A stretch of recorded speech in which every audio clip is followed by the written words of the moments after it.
Boa noite, irmãos e irmãs, mais uma vez aqui juntos, né? Vamos dar continuidade aqui ao estudo da palavra, tomando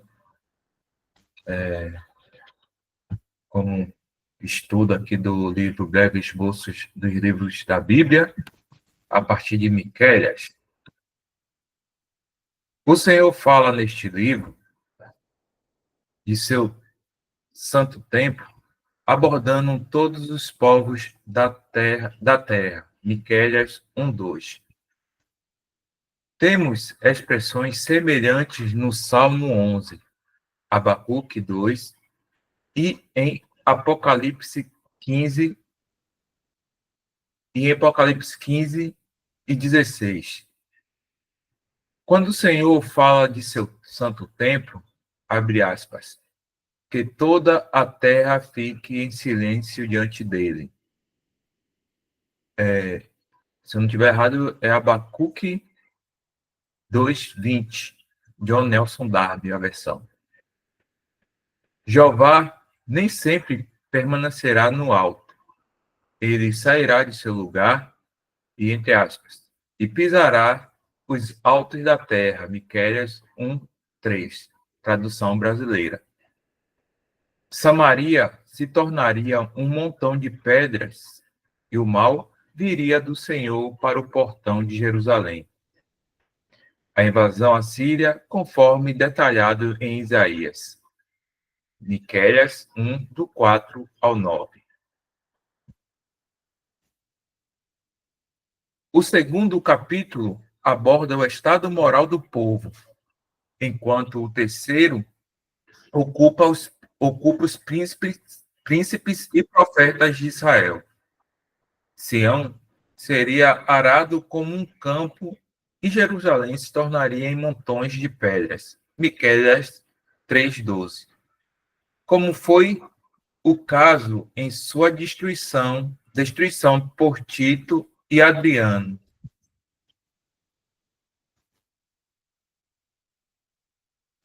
No quarto capítulo, nos movemos da destruição de Jerusalém para sua glória milenar, entre aspas.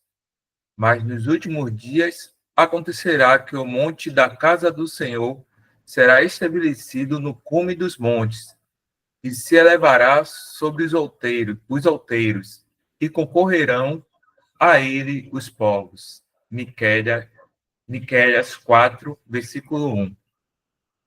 No quinto capítulo, introduzimos o juiz de Israel. Miqueias 5:1, versos 1 e 3 são contínuos, enquanto o versículo 2 é um parêntese. Porque o juiz de Israel foi ferido no queixo com uma vara. Israel deve ser abandonado por um tempo. Israel deve passar por profundas dores de parto e ser trazida para um estado adequado para a manifestação de seu rei. Miqueias 5:1 e versículo 3. Nesse dia, ele alimentará seu rebanho, e quando o derradeiro assírio, o rei do norte, vier para a terra, ele será a paz de Israel. Miqueias 5, capítulo 5, versículo 5.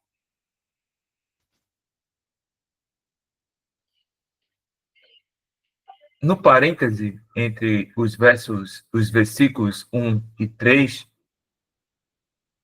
temos um detalhe a respeito do Messias não encontrado em outras partes das Escrituras. Entre aspas, e tu, Belém Efrata, posto que pequena entre milhares de Judá, de ti me sairá o que será Senhor de Israel, e cujas saídas são desde os tempos antigos, desde os dias da eternidade. Miqueias 5, versículo 5, Miqueias 5 e versículo 2, Mateus 2 e versículo 5. Nos últimos capítulos, Jeová retoma a sua súplica com seu povo, entre aspas. Ouvi agora o que diz o Senhor, porque o Senhor tem uma contenda com seu povo, e com Israel entrará em juízo. Miqueias 6, do 1 ao 2. O capítulo 6 começa com um diálogo entre Jeová e o remanescente. E no capítulo 7, o profeta fala para o remanescente, entre aspas, trarei sobre mim a indignação de Jeová, porque tenho pecado contra ele. Até que ele julgue a minha casa e execute o juízo a meu favor. Ele me tirará para a luz, e eu verei a sua justiça. Fecha aspas. Miqueias 7, versículo 9, tradução brasileira. Lembrando aos irmãos que fiquem à vontade, que estão em comunhão, para trazer um pensamento.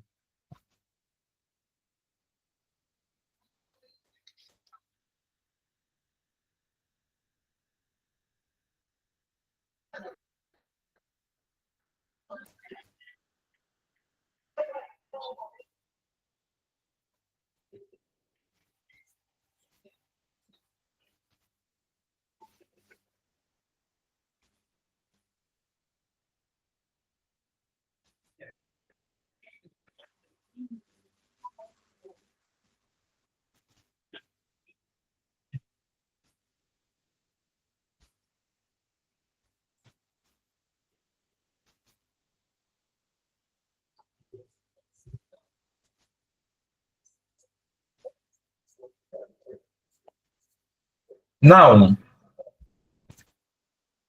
A visão de Naum dizia a respeito a Nínive, aquela grandiosa cidade da Assíria.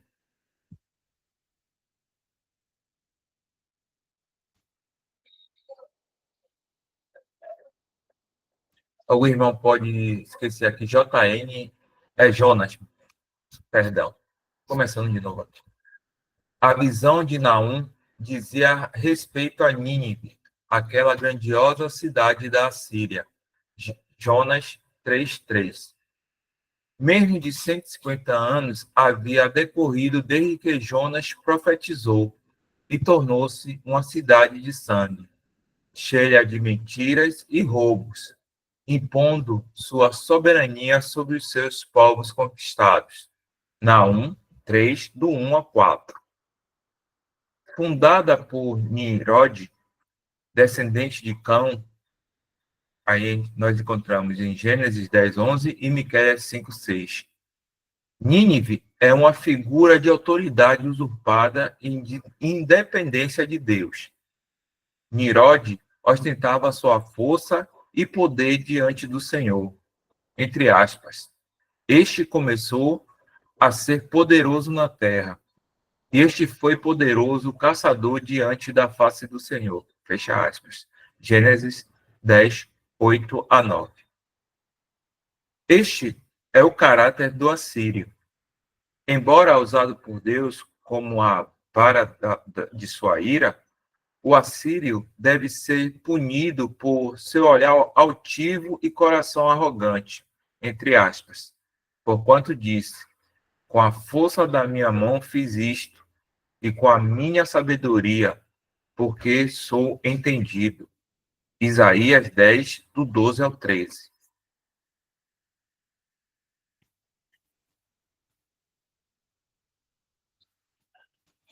Embora a invasão de Senaqueribe, sem dúvida, tenha precipitado a profecia, ela se dirige a um dia futuro em que o rei do norte voltará a imaginar coisas vãs contra Jeová. Naum 1:11. Entre aspas. Não vos engane, Ezequias, dizendo, o Senhor nos livrará. Porventura, os deuses das nações livraram cada um a sua terra das mãos do rei da Síria?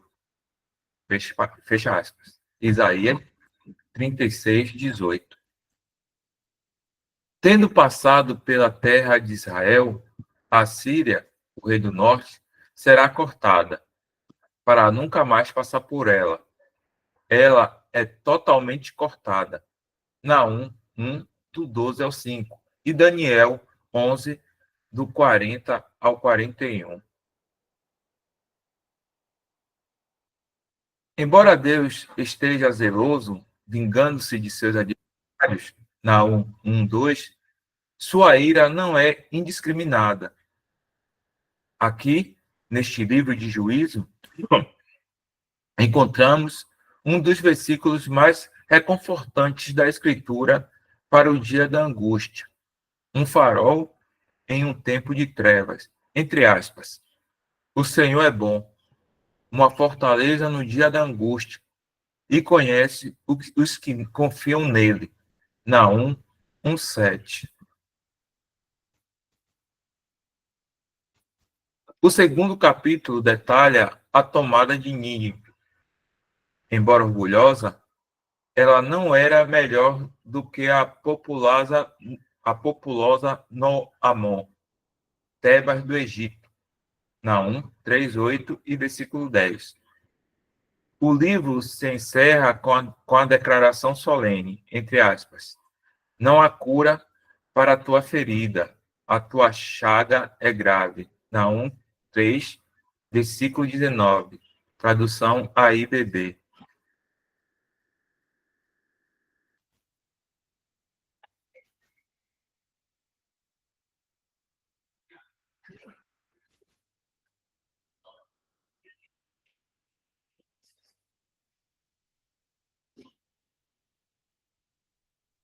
Como só um breve comentário, né, que segue os pensamentos até dos irmãos que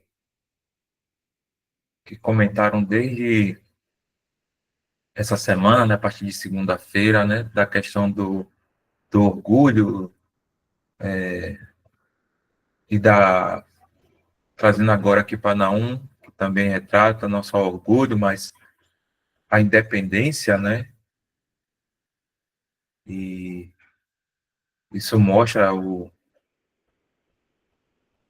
que Deus, ainda, ele vem com sua misericórdia, né, principalmente para aqueles que confiam, né, na sua justiça.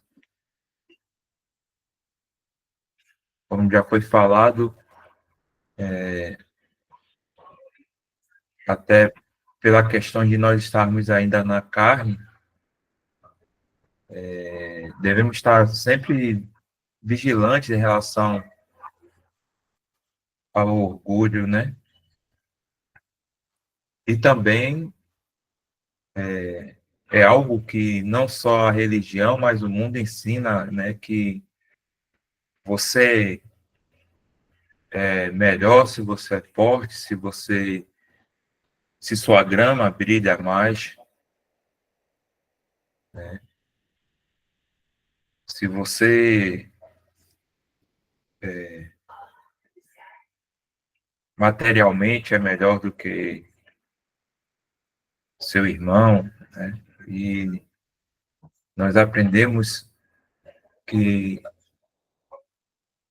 devemos exercer a mesma humildade em amor que o Senhor tem nos ensinado. E o Senhor, ele também não tomará ninguém por inocente, porque tendo que, se eu me encho de um orgulho por causa de um diploma, ou por causa de um carro, ou por causa de um local que eu more, né, trazendo para nossa realidade, irmãos, imagine e pensando que o Senhor irá nos tratar. Imagine as nações que se levantaram contra Israel, né? Que muitas o Senhor próprio usou para trazer juízo a Israel, né? O tratamento a Israel.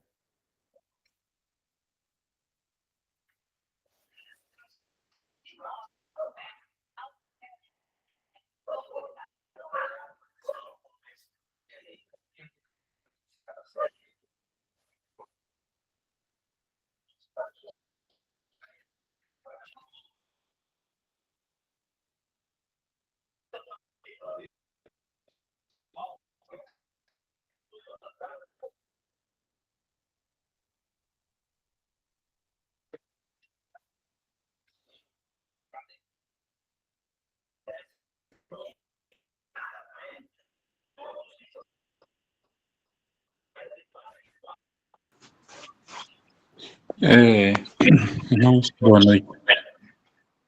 Estão me ouvindo bem aí? Tá dando para me ouvir bem? Pronto. Eu estava aqui prestando atenção no que o irmão estava falando anteriormente aí, sobre a questão do orgulho. E a gente pode observar que essa passagem aí de Naum, né, no caso, a gente pode observar que eles eram, além de muito orgulhosos, eles eram muito cruéis mesmo. É interessante porque existem existem alguns dados históricos, né, e até, na verdade, alguns monumentos históricos que ostentam, né, algumas citações deles, né, desses homens. Aí eu vou até ler aqui que eu estava vendo sobre isso rapidinho. É interessante que a gente pode observar essa questão da crueldade que era bem clara, né? Eles escreveram o seguinte: cortei suas cabeças e as formei em colunas. Aí tem aqui, Bulbo, filho de Buba. Ele escreveu: esfolei-o na cidade de Arbela e espalhei sua pele sobre o muro da cidade. Esfolei todos os chefes que se revoltaram e cobri o pilar com suas peles.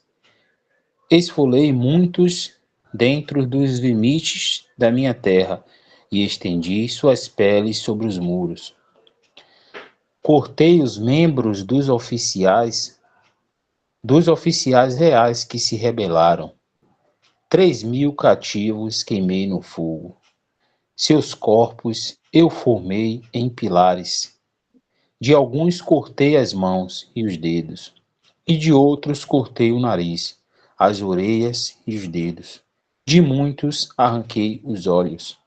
Fiz uma coluna de vivos e outra de cabeças.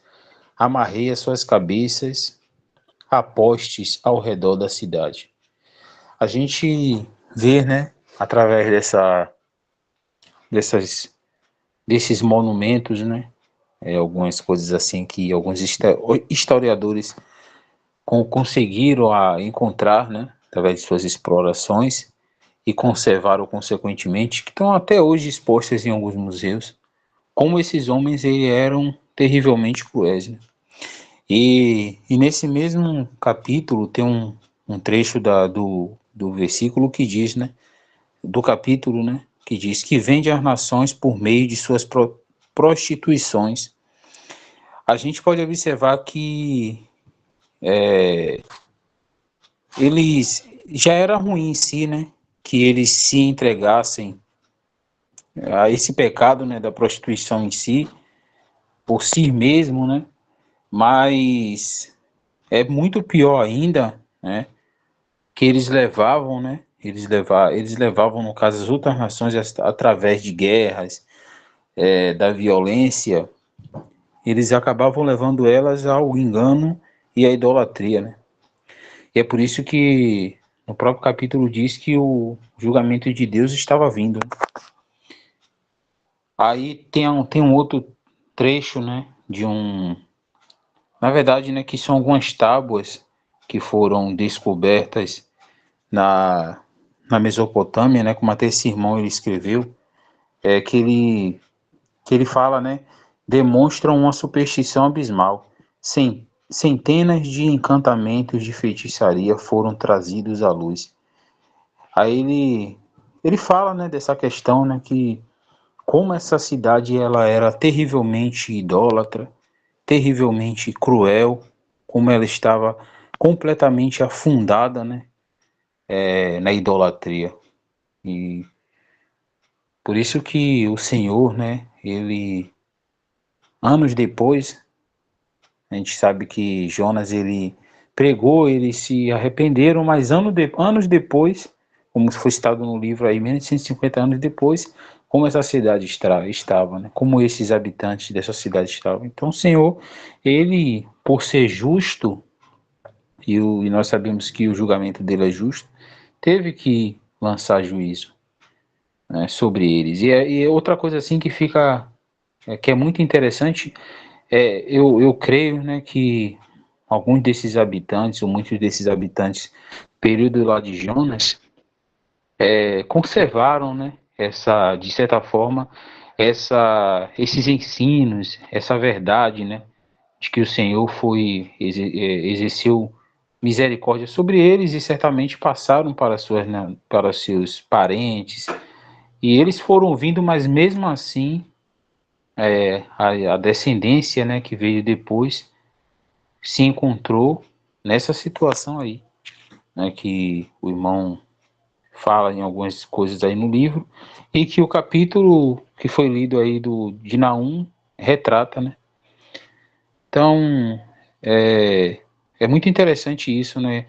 Porque assim como o orgulho, né, já, assim, à luz do que as escrituras nos revela, o orgulho ele foi o primeiro pecado, né? Porque a gente sabe que Satanás, o que levou ele à ruína foi o orgulho. Ele se orgulhava de si mesmo, da sua formosura, do seu poder. E, e por esse orgulho ele levou, né, despertou, né, na verdade, através desse orgulho dele, ele começou a maquinar os seus projetos malignos ali, induziu, né, com certeza, outros a se juntarem com ele para que ele pudesse executar o seu plano maligno. Mas nós sabemos, né, pelo que as escrituras nos falam, que ele não teve êxito. Mas é interessante isso, que tem até alguns irmãos que falam sobre isso, né, que o orgulho, ele se assim eu posso dizer, ele é o pecado que mais domina o homem, e como alguns irmãos até citam, que ele é o último, ele é a última coisa que morre no homem, né? Estava até vendo um vídeo do irmão Mário sobre isso hoje, que ele fala, né, que o pecado do orgulho, né, se assim eu posso dizer, ele é a última coisa que morre no homem. Só até aqui, moço.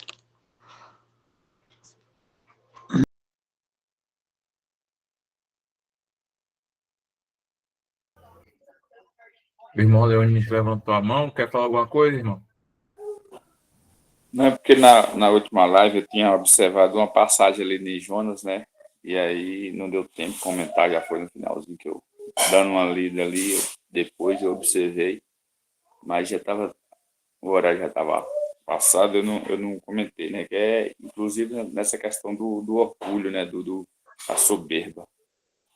Então eu acabei, não ia comentar hoje, por causa que já ia entrar em outro dia, mas como veio o assunto lá de Jonas, se ele não quisesse colocar lá,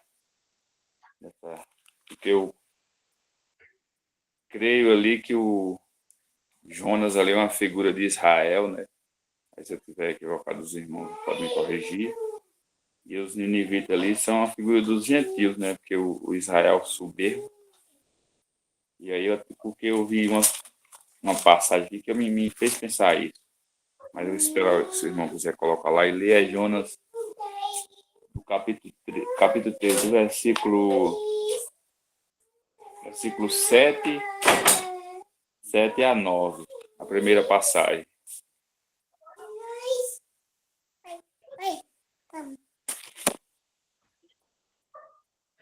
Jonas, capítulo 3, versículo de 7 a 9.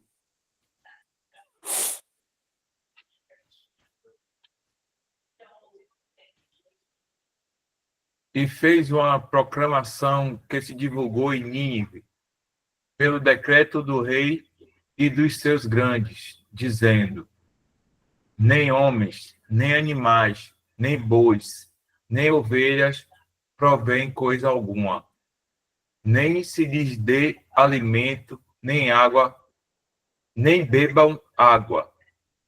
Mas os homens e os animais sejam cobertos de sacos e clamem fortemente a Deus e convertam-se. Perdão. Mas os homens e os animais sejam cobertos de sacos e clamem fortemente a Deus e convertam-se, cada um do seu mau caminho e da violência que há nas suas mãos. Quem sabe se voltará a Deus e se arrependerá e se apartará do furor da sua ira, de sorte que não pereçamos. Então, irmão, o que nós observando aqui, temos um pensamento que, ao contrário da soberba de que Jonas aparece aqui, né, nesse capítulo, os ninivitas, eles se humilharam, né? Ou seja, e eu até fiquei pensando na questão do jejum, né? Que aqui não aparece só alimento. Nesse parágrafo aqui do versículo 7 diz: porém, coisa alguma, ou seja, o decreto do rei de Nínive era para não fazer coisa alguma, nem se dá a beber água, ou seja, o alimento vem em segundo lugar, mas era coisa alguma. E na continuação era para ficar lembrando do Senhor, né? E aí o que eu achei interessante aqui, que a gente vê uma humilhação no coração deles, que fala no versículo 9, né? Quem sabe se volte Deus e se arrependa, e se aparte do seu furor e da sua ira, de sorte que não pereçamos. Ou seja, então eles não estavam fazendo um jejum numa intenção de ser salvo daquele mal que o Senhor estava prevendo fazer para a cidade, né? Ele estava esperando, vamos dizer assim, ele estava considerando já perdido. Porque esse versículo 9 mostra que ele fala: quem sabe se o Senhor se compadeça, né? Então, no caso, muitos hoje fazem o jejum, né? Ou até naquela época, esperando receber alguma coisa. Eles aqui não, eles estavam, vamos dizer assim, no versículo 9 aqui, mostra que ele estava entregue, vamos dizer assim. Mas se o Senhor quiser, nesse espírito, se o Senhor quiser, ele vai fazer alguma coisa. Então, era um jejum que, quando entra no versículo 10, nós vemos que o Senhor aprovou.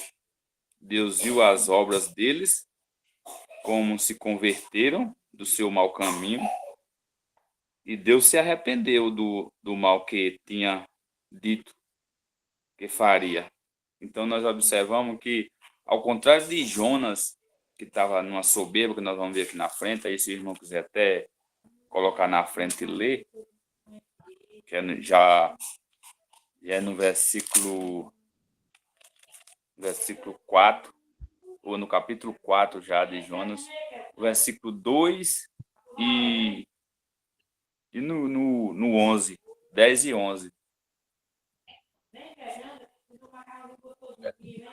10 e 11 ou 2? O versículo 2 e o 10 e 11 depois. Tá certo. E orou ao Senhor e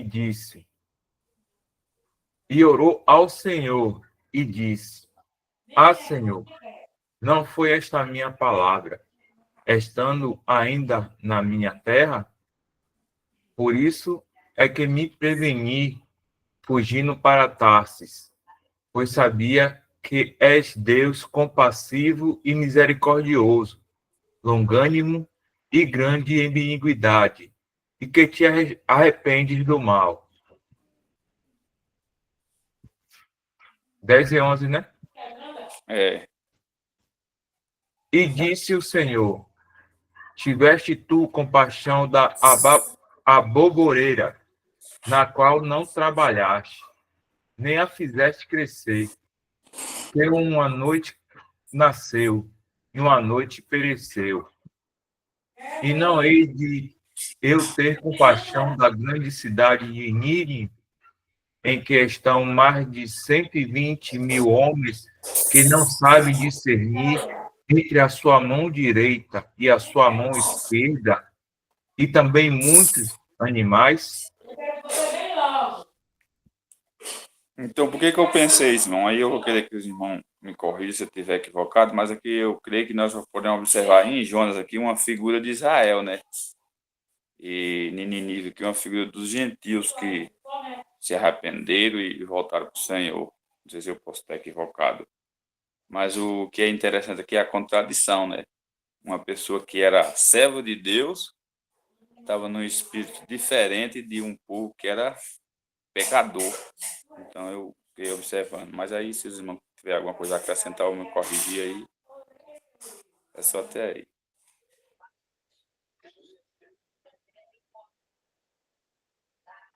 Só mais um complemento, porque eu não quis que o irmão lesse todo esse capítulo 4, para não tomar muito tempo, mas no versículo 6, Jonas se assenta, né, para ver o que ia acontecer. Ou seja, mesmo o Senhor mostrando que eles tinham se arrependido, ele ainda, pelo que mostra, parece que Jonas estava esperando a destruição deles ainda, se não tiver equivocado.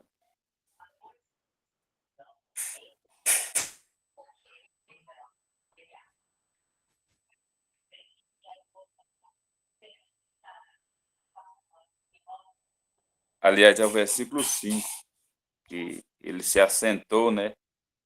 É o versículo 5 do capítulo 4.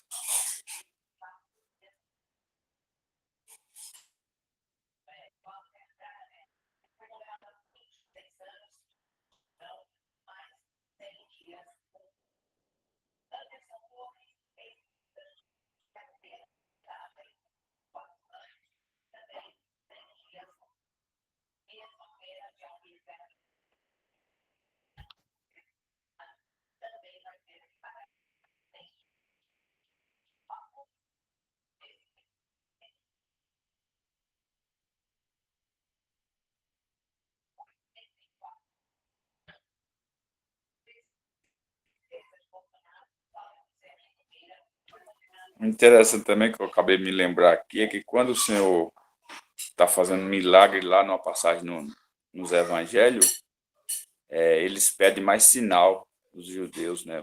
O povo judeu. E o Senhor fala que sinal nenhum bastaria para eles, a não ser do profeta Jonas, né? Que ficou 3 dias e 3 noites. Então traz essa. Eu fiquei pensando que como a cidade de Nínive era um povo gentil, né? Eu ia falar na 1, eu estava até na dúvida. Então o Senhor traz essa abordagem lá para eles, tipo como um sinal, né? Que era para eles se aperceber daquilo que tinha acontecido, penso eu. Mas os irmãos ficam à vontade para concluir ou me corrigir aí.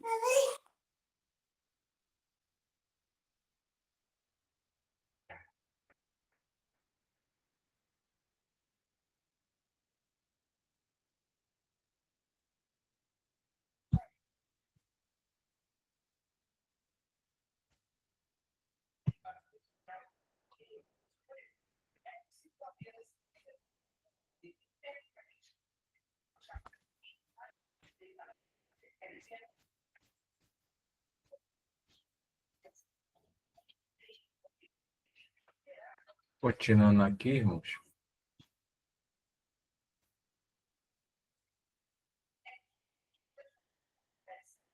Com Abacuque.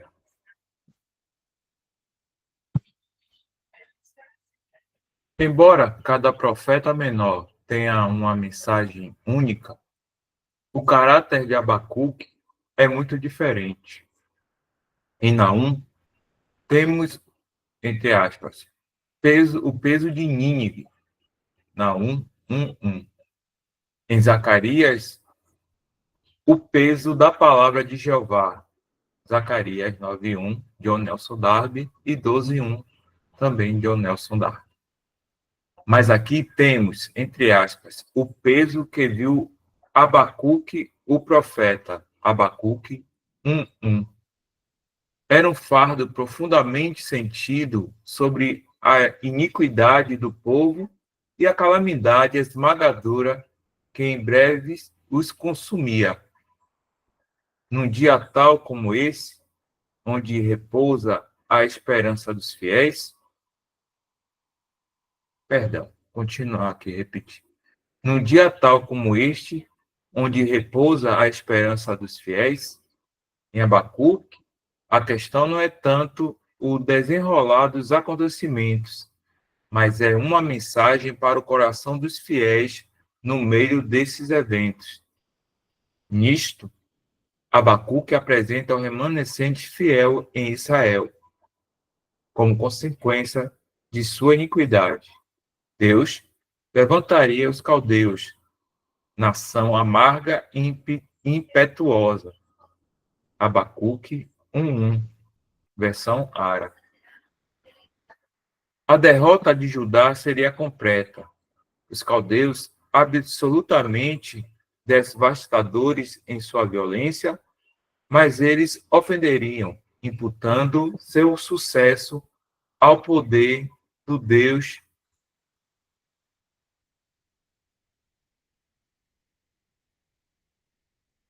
Perdão, perdi aqui.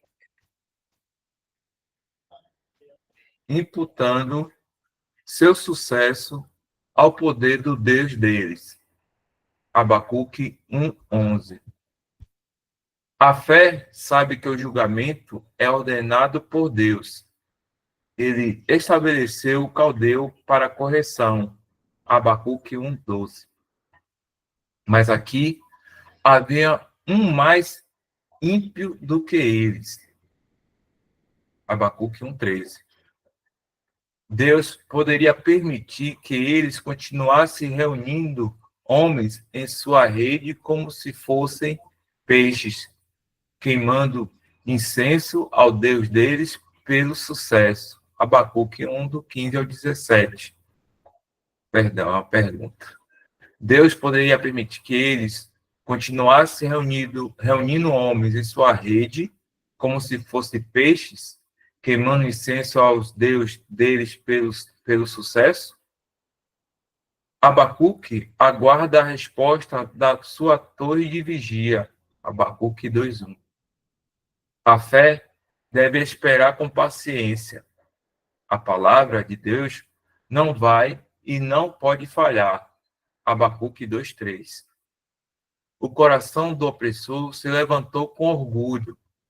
Isso não será esquecido, mas a parte do justo é viver pela fé. Abacuque 2:4. 5 opressões são pronunciadas sobre o opressor das nações: ganância e crueldade, cobiça e exaltação própria, sangue e iniquidade, imoralidade e idolatria. Jeová está em seu santo templo. Toda a terra deve guardar silêncio diante dele. Abacuque 2:20.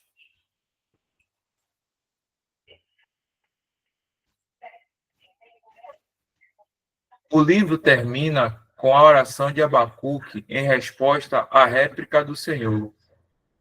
Esta é uma oração de fé, de total confiança em Jeová. Recorda a glória e o poder de Deus quando ele os tirou do Egito e os estabeleceu na terra de Canaã. Enquanto espera, o coração de fé pode se regozijar no Senhor. Ele pode se alegrar no Deus de sua salvação. Abacuque 3:18.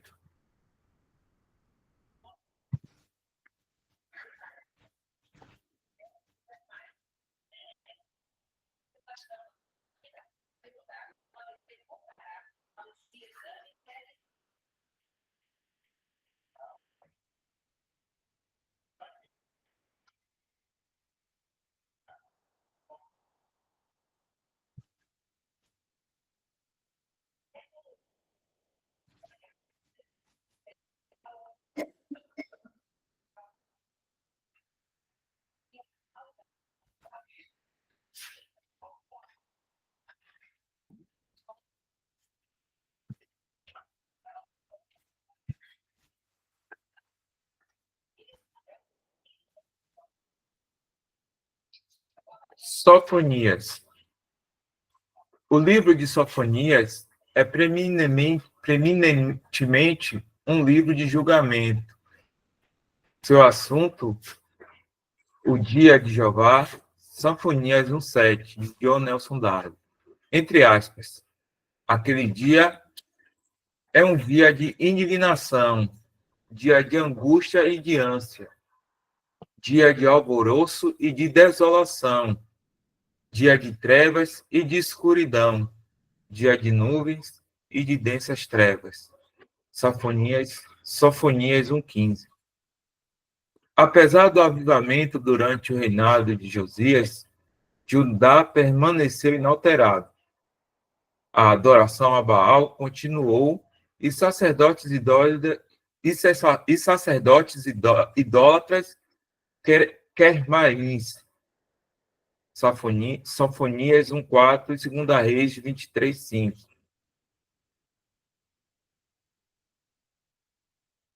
Eu vou repetir aqui, porque é uma continuação aqui. Apesar do avivamento durante o reinado de Josias, Judá permaneceu inalterado. A adoração a Baal continuou e sacerdotes idólatras, quermarins, serviram no templo. O segundo capítulo começa com um apelo a Judá, uma nação sem pudor. Sofonias 2:1. Os mansos da terra são exortados a buscar ao Senhor, pois, entre aspas, porventura sereis escondidos no dia da ira do Senhor, fecha aspas. Sofonias 2:3. Quando o povo terreno de Deus fica sobre o governo de Deus, por seu fracasso como testemunho de seu nome no meio de nações apóstatas e rebeldes, essas nações também devem receber o julgamento que merecem há muito tempo. Os filisteus, Gaza, Askelon, Asdod, Ecrom e os quereteus, Sofonias 2, do versículo 4 ao 7, Moabe e Amon, Sofonias 2:8, os etíopes, cuxitas, o termo é mais amplo do que apenas a Etiópia. Nirode era um descendente de Cuxi, que a gente vai ver em Gênesis 10, do 7 ao 8. A Síria e Nínive, Sofonias 2, do 12 ao 15. Todos são julgados. Essas nações insultaram Israel, deliciando-se com sua queda, possuindo suas fronteiras. Sofonias 2:8. O terceiro capítulo começa com uma censura para Jerusalém, aquela cidade imunda e poluída. Sofonias 3:1. No meio dessa escuridão terrível, um remanescente é claramente reconhecido. Sofonias 2, versículo 3, versículo 7, capítulo 3, do 12 ao 13. O Senhor os reunirá além dos rios de Cush. Sofonias 3, versículo 10.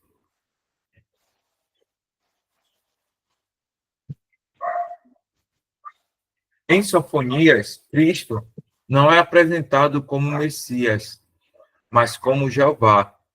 Entre aspas, Jeová tirou os teus juízos, expulsou o teu inimigo. O rei de Israel, Jeová, está no meio de ti.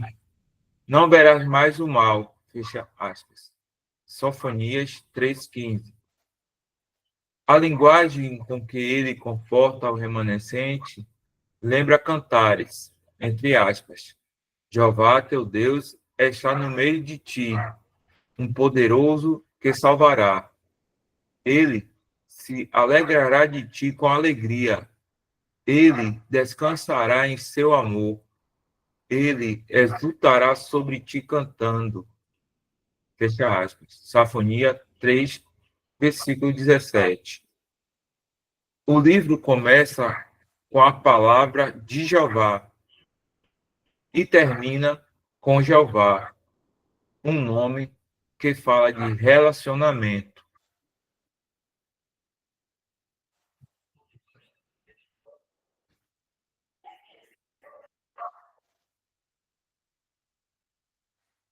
Dá um tempo aqui, se algum irmão tiver algum pensamento.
Ok, irmãos, se não tiver nenhum comentário, podemos estar dando continuidade na próxima segunda, se nós estivermos, se não estivermos aqui, se estivermos aqui, né?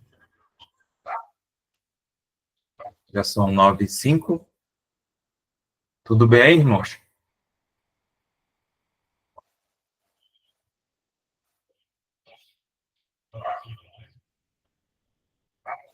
Ok, então, vou estar aqui tirando a gravação.